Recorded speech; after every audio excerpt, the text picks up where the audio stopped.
रात का अंधेरा घना हो चुका था। विशाल हवेली के बाहर हल्की हल्की बारिश हो रही थी। हवेली पुरानी थी, लेकिन अंदर की सजावट अभी भी शानदार थी। सिया ने जैसे ही अंदर कदम रखा, एक ठंडी सहरन उसकी रीढ़ में दौड़ गई। उसे यह हवेली एक हफ्ते के लिए किराए पर मिली थी, जहां वह और उसका प्रेमी आर्यन साथ में कुछ समय बिताने आए थे। आर्यन पहले से ही अंदर था। उसने सिया को बाहों में भर लिया और हल्के से उसकी गर्दन पर अपने होंठ रख दिए। लेकिन तभी एक ठंडी हवा का झोंका आया और दरवाजे अपने आप जोर से बंद हो गए। सिया घबरा गई। आर्यन, ये हवेली अजीब नहीं लग रही तुम्हें? उसने धीमे से पूछा। आर्यन हंस पड़ा। अरे, तुम बहुत सोचती हो।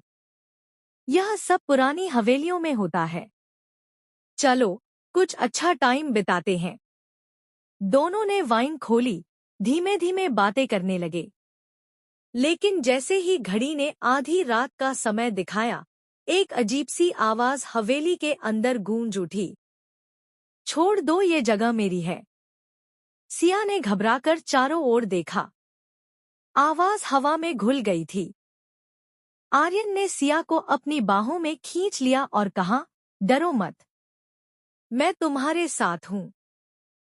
सिया धीरे धीरे शांत होने लगी। वह आर्यन के करीब आई और दोनों एक दूसरे में खोने लगे।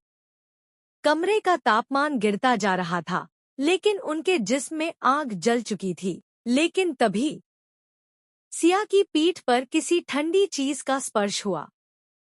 उसने सोचा कि आर्यन का हाथ होगा, लेकिन जैसे ही उसने नजरें उठाईं, उसका खून जम गया। आर्यन बेड पर पड़ा था, उसकी आंखें बंद थीं। तो फिर ये मुझे छू कौन रहा था?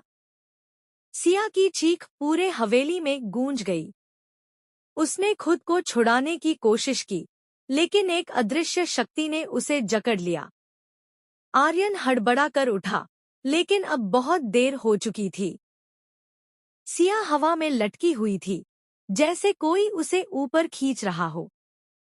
तभी एक साया दिखा, एक औरत, जिसका चेहरा खून से सना था, आंखों से लाल रोशनी निकल रही थी। ये हवेली अब तुम्हारी कब्र बनेगी।